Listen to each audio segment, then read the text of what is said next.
So good. Shall we then, Eivor? To Norway, and well beyond. To Norway, then. Good, good! Lead on! Dandy!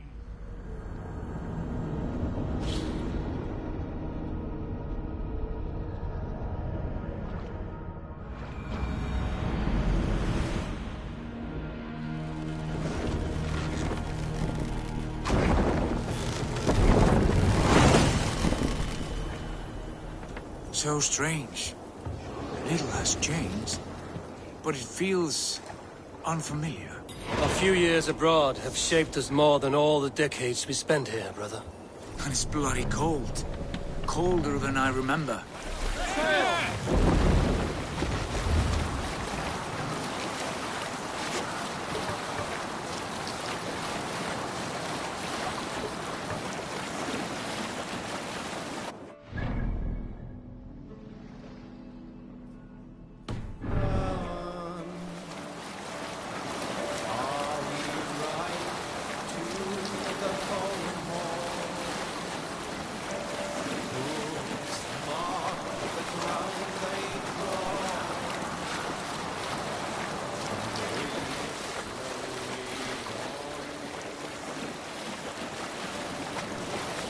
Hush now. This is Harald's fair hair's kingdom now.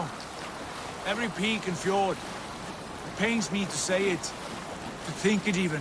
And our father, his fool, the poor man. It is a role he chose. He bent easily and broke in half. Do not pity him. No. For many moons I could not sleep, always thinking of his betrayal. The horrors I wished upon him. He deserves nothing but shame now. Put it out of your mind, Sigurd. There's no need to hound the old man. No. Taste the same foulness that I taste. He must know what glory he missed by staying here, the lapdog of a conqueror. You want to speak with him? Yes. Face to face. Tell him the truth. Let the stag strike up a tune.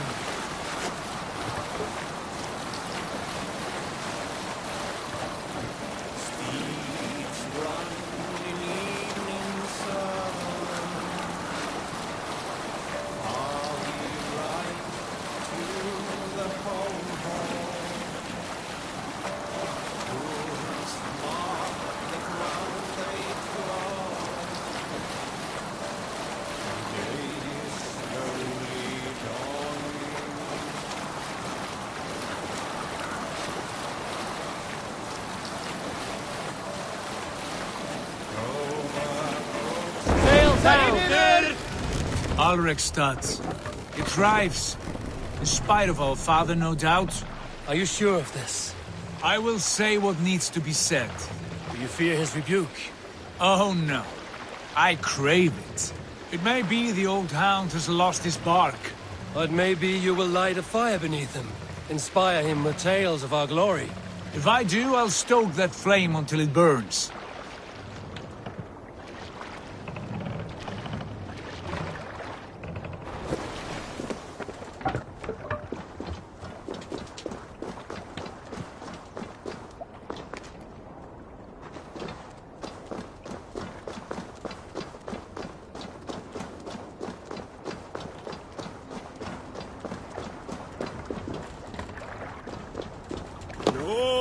Gerast.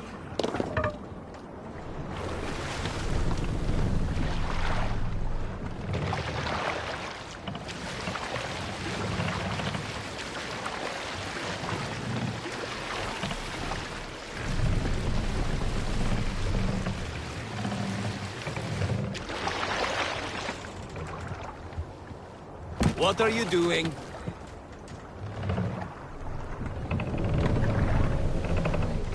What was it Randi said? Our father spends his days in the mead halls and his nights on barren planks of wood. That's right. We'll search the mead halls. I remember one nearby. A sad hole where men soak their unhappiness. We should look there. We come empty-handed. Not even a gift to offer. Rats don't appreciate gifts. They sniff and lick without care. You are chipper, brother.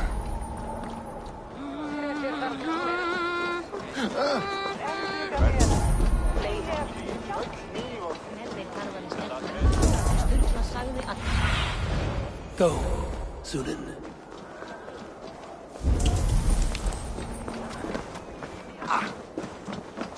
All father favors you. I stand ready, should you have need. That poor soaker, he never leaves.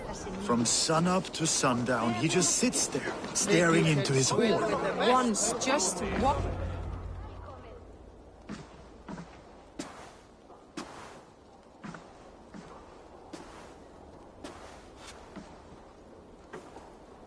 We should go. Look at him.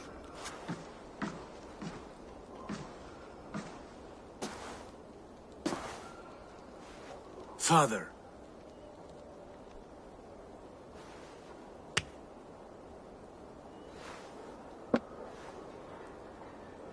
Sigurd?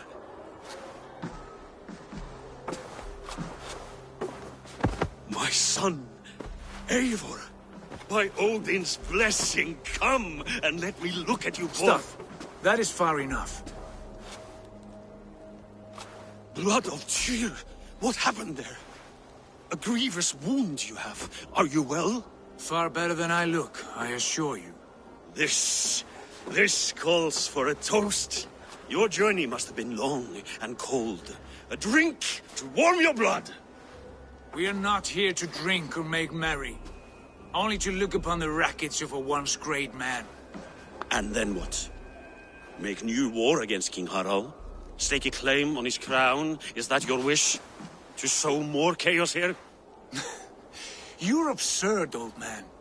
What could possibly interest me in this frozen backwater? Interest you? You robbed me of my wealth when you left for England. I presume you would do it again. Not my idea. You left us with nothing when you pledged for King Harald.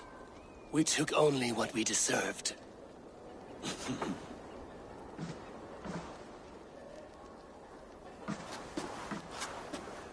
I have returned for one reason only. To say goodbye. And to thank you for your colossal failure. Failure? As a father, as a king, as a man. For without it, I would not have discovered my true self. My failure, as you call it. My oath to King Harald was the only sensible path forward for a man in my situation.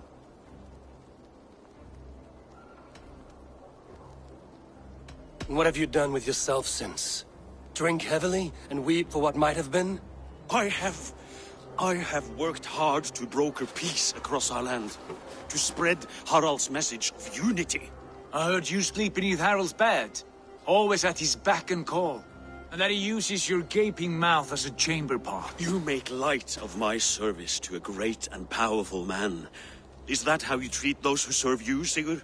You pathetic worm! Sigurd, this is not why we came. Plans change.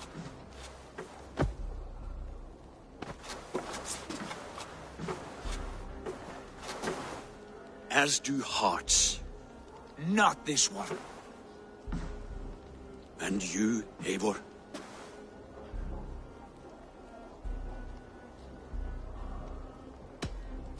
I wish you whatever peace you may find in this new life you have found. I did not find it, Eivor. I chose it. The only way forward that did not lead to more violence and death and grief. Your father would have understood. He died to avoid a similar fate.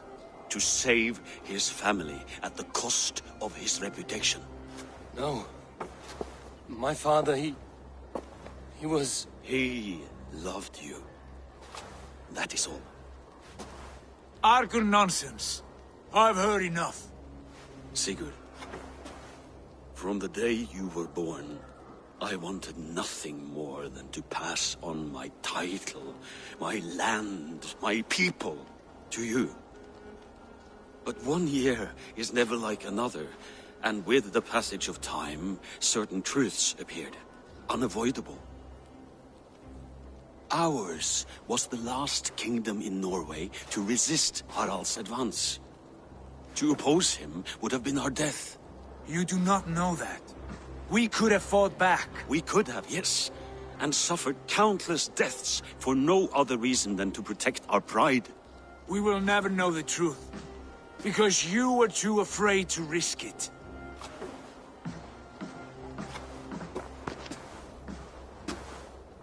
Look after him, Eivor.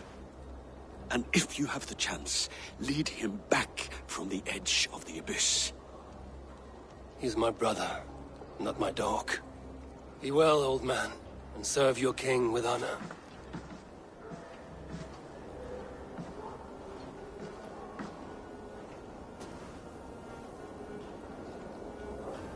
This sad business is finished. And good riddance. And now we sail for further shores. To my true purpose. To my destiny. To the end of my road. I will follow you as far as you wish in this world, brother. But if you mean to take us further, I may reconsider. I do not think you will, Eivor. I think you will marvel at what I have to show you. Still dwelling on your father. Not at all. I was only reflecting on my visions, wondering at them. How present they are, like memories of yesterday.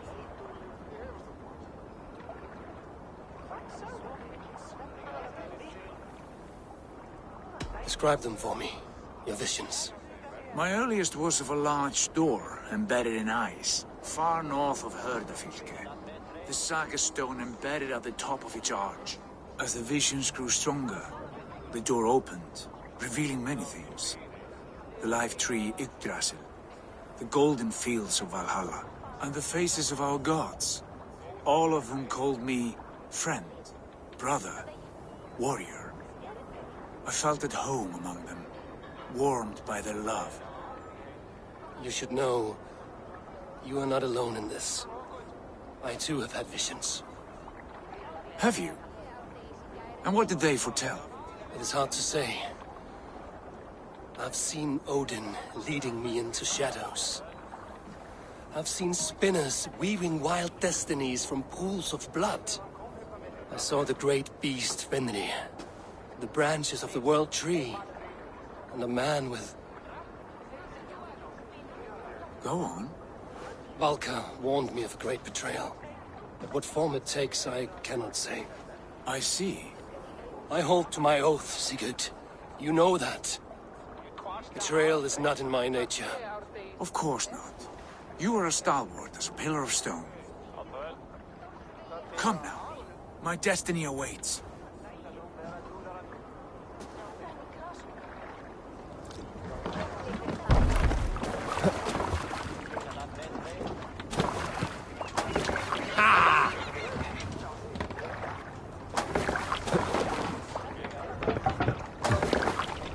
Off we go!